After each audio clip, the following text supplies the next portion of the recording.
இன்னைக்கு நம்ம என்ன பார்க்க போறோம்னு பாத்தீங்கன்னா, சனம் மேரே ஹம்ரஸ் அப்படின்ற ஒரு சீரியல் தான் பார்க்க போறோம். இதுல காதல், த்ரில்லர் அப்படின்னு சுவாரஸ்யத்துக்கு எந்த பஞ்சமுமே இல்லைன்னே சொல்லலாம். நம்ம ஸ்டார்ட்டிங் சீன்ல நம்ம ஹீரோயினி ஒரு மணப்பெண் கோலத்துல அவ்ளோ கியூட்டா, அவ்ளோ அழகா ரெடி ஆயிட்டு இருக்காங்க.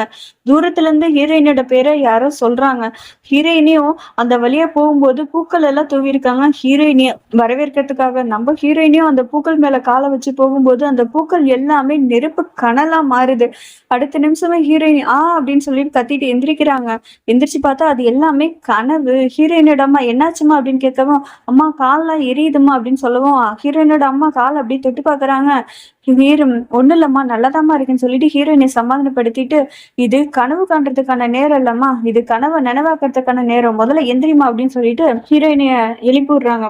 எழுப்பிவிட்டதுக்கு அப்புறமேட்டுக்கு சொந்தக்காரங்க எல்லாம் வர ஆரம்பிச்சிருவாங்க. வேலை நிறைய இருக்குமா, ஃபர்ஸ்ட் எந்திரிமா அப்படின்னு சொல்லிட்டு ஹீரோயினோட அம்மா கிளம்பிடுறாங்க. அதை பார்த்து ஹீரோயினோட தங்கச்சி, என்னக்கா என்ன கல்யாணம் நல்லதுமா, மாப்பிள்ள வந்து கனவுல வந்திருக்காரு, சொல்லு என்ன சொன்னாரு, என்ன பண்ணாரு அப்படின்னு கிண்டல் பண்ணவும், ஹீரோயினையும் போடி அப்படின்னு சொல்லிட்டு சாமி படத்துக்கிட்ட போய் நின்று, இன்னைக்கு எனக்கு கல்யாணம், கல்யாண நாளதுமா எனக்கு இப்படி ஒரு கனவு வந்திருக்கே, கடவுளே நீதான் என்னை காப்பாத்தணும் அப்படின்னு சொல்லிட்டு சாமி கும்பிடுறாங்க. அடுத்த சீன்ல நம்ம ஹீரோவோட வீட்டை தான் காமிக்கிறாங்க. ஹீரோவோட அம்மா சாமி கும்பிட்டு இருக்காங்க. பக்கத்துல ஒரு பாட்டி உட்காந்துட்டு இருக்காங்க.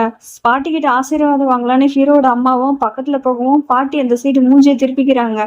இன்னைக்கு மட்டும் நீங்க ஆசீர்வாதம் பண்ணல, உங்க பேரனுக்கே நீங்க ஆசீர்வாதம் பண்ணாத மாதிரி, இன்னைக்கு பொண்ணு வீட்டுல இருந்து நிச்சய டேட்டை குறிக்கிறதுக்காக வராங்க அப்படின்னு சொன்ன உடனே பாட்டியோட முகம் மாறி உடனே ஆசீர்வாதம் பண்றாங்க.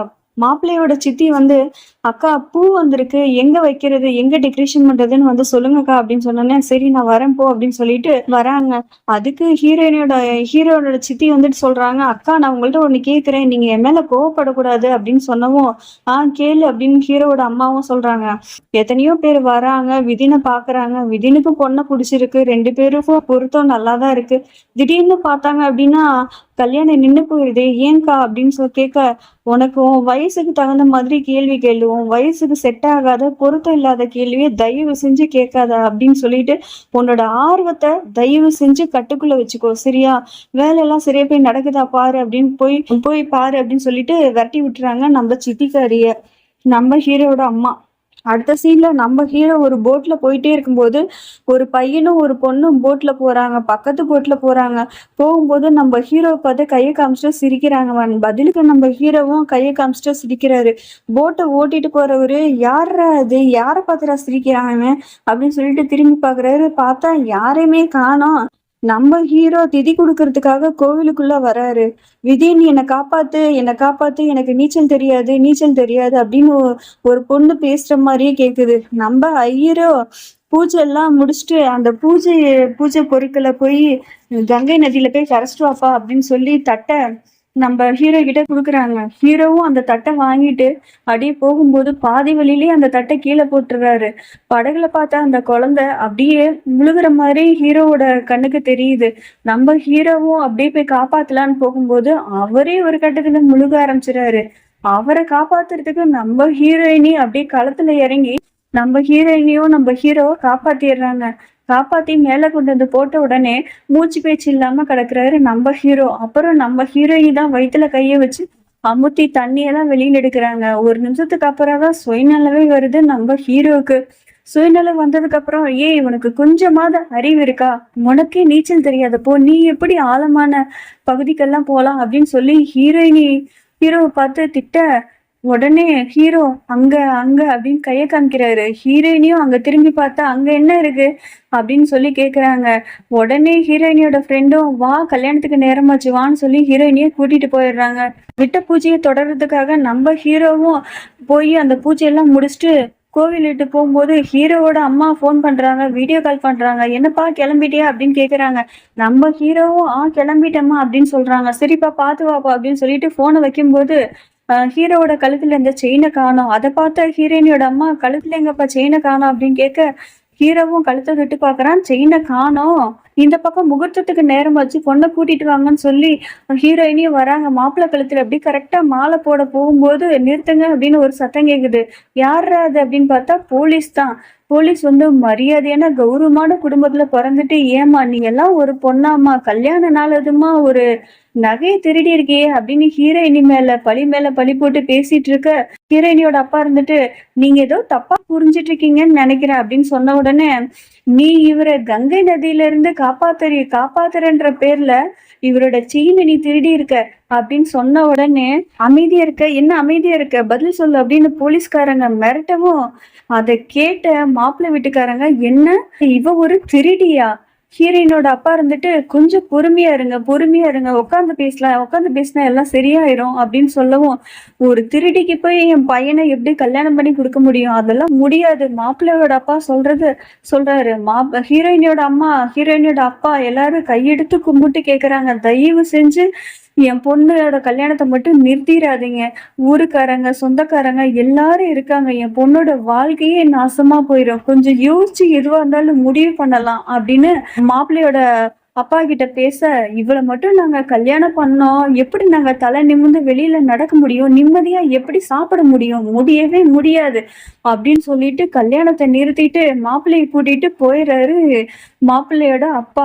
போலீஸ் வந்து கிளம்பு ஸ்டேஷன் கிளம்பு அப்படின்னு சொல்லவும், ஹீரோயினி வந்து சார் நான் நல்ல குடும்பத்தை கொண்டு சார், நான் அப்பேற்பட்ட பொண்ணு கிடையாது, எங்க அப்பா அம்மா எல்லாம் என்ன அப்படி வளர்க்கல அப்படின்னு சொன்னவும், போலீஸ் வந்து நீ நல்ல கதை சொல்றமா, வா வந்து ஸ்டேஷனுக்கு வந்து கதை சொல்லுவா அப்படின்னு சொல்லிட்டு ஹீரோயினி அப்படியே கூப்பிடுறாங்க. ஹீரோவை பார்த்து, என் உயிரை பணைய வச்சு உன் உயிரை காப்பாத்தினதுக்கு எனக்கு காட்டுற நன்றி கடனா இது? உயிரை காப்பாத்துறவங்க தெய்வத்துக்கு சமன்னு சொல்லுவாங்க, ஆனா நீ என்ன பண்ண? எனக்கு நன்றி சொல்லாட்டியும் பரவாயில்ல, என்ன நீ ஊர்க்காரங்க முன்னாடி என் கல்யாணத்தை நிறுத்தி என்னை அசிங்கப்படுத்தி எனக்கு கெட்ட பேர் வர வச்சிட்டியே அப்படின்னு சொல்லி ரொம்ப ஃபீல் பண்றாங்க ஹீரோயினி. அதுக்கு ஹீரோ வந்துட்டு சொல்றாரு, செஞ்ச தப்புக்கு தண்டனை கண்டிப்பா கிடைக்கணும், தப்புக்கு தகுந்த மாதிரி தண்டனைகள் கண்டிப்பா கிடைக்கும், மாறிக்கிட்டே இருக்கும் அப்படின்னு சொல்றான்.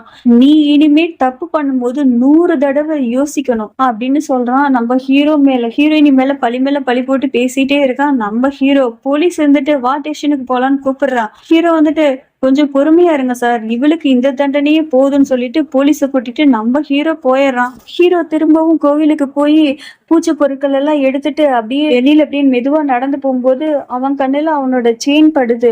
பார்த்த உடனே ஹீரோயினி சொன்ன விஷயம் தான் ஞாபகத்துக்கு வருது. ஐயோ ஒரு நிமிஷம் நம்ம என்ன தப்பு பண்ணிட்டோம் அப்படின்னு யோசிக்க ஆரம்பிக்கிறான். அடுத்த நிமிஷமே ஹீரோவோட அம்மா போன் பண்றாங்க.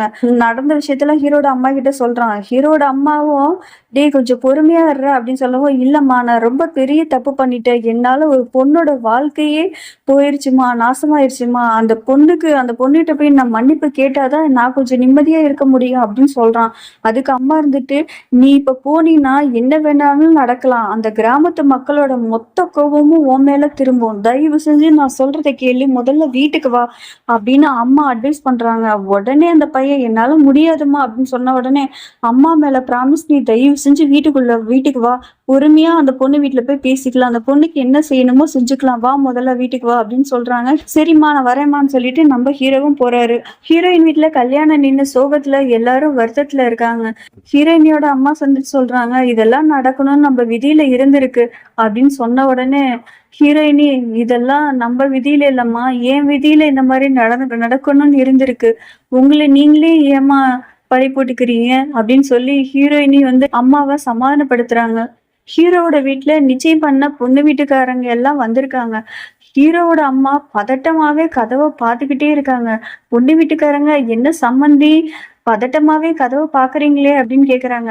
ரொம்ப நேரம் ஆச்சு பையனை ஆளக்கானமே அப்படின்னு பாக்குறாங்க. அதுக்கு சித்தியோட பொண்ணும் அவன் எங்க வரப்போறான் அப்படின்னு சொல்றாங்க. அதுக்கு ஹீரோயினோட அம்மா வந்துட்டு ஒரு முறைப்பாங்க பாருங்க. அதுக்கு சித்தியோட பொண்ணு வந்துட்டு, இல்ல அண்ணன் ரொம்ப வேலையில பிஸியா இருப்பானே, அத சொன்ன எங்க வருவானா என்னமோ அப்படின்னு சொல்லி பேச்ச மாத்தி பேசிடுறா.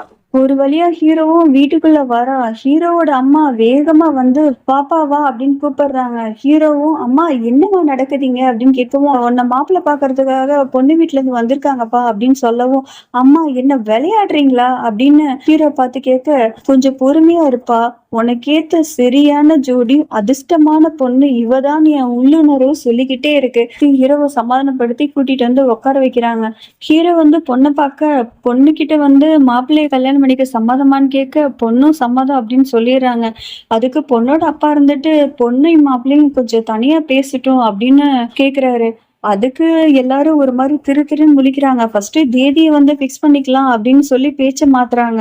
அப்புறம் பொண்ணுகிட்ட கேக்குறாங்க, அம்மா மாப்பிள்ளை கிட்ட நீ பேசுறதுக்கு உனக்கு விருப்பமாமா அப்படின்னு கேட்கவும், விருப்பம்தான்ப்பா அப்படின்னு சொன்ன உடனே வேற வழியே இல்லாம பொண்ணையும் ஹீரோவையும் தனியா பேசுறதுக்கு அலோ பண்றாங்க. பொண்ணும் ஹீரோவும் மேல போய் பேசுறாங்க. பேசி 5வது நிமிஷமே அந்த பொண்ணு அலறி அடிச்சு அப்படியே ஓடி வருது. என்னாச்சுமா பொண்ணோட அப்பா, என்னாச்சுமா என்னாச்சு அப்படின்னு கேக்குறாரு. அதுக்கு அந்த பொண்ணு, எனக்கு இந்த கல்யாணமே வேண்டாம், வாங்க போலாம் வாங்க போலாம்னு சொல்லிட்டு அவங்க அப்பாவையும் அவங்க அம்மாவையும் கூட்டிட்டு போறாங்க. அடுத்த நிமிஷமே இந்த சம்மந்தமும் போச்சா அப்படின்னு வீட்டுல இருக்கவங்க எல்லாரும் அப்படியே பாக்குறாங்க. அப்படியே அந்த ஒரு நிமிஷம் அந்த வீடே உறைஞ்சு போய் நிக்குது. அடுத்து என்ன நடக்க போகுதுன்னு நெக்ஸ்ட் பார்ட்ல பார்த்து தெரிஞ்சுக்கலாம். அது வரைக்கும் காத்துருங்க. Bye friends.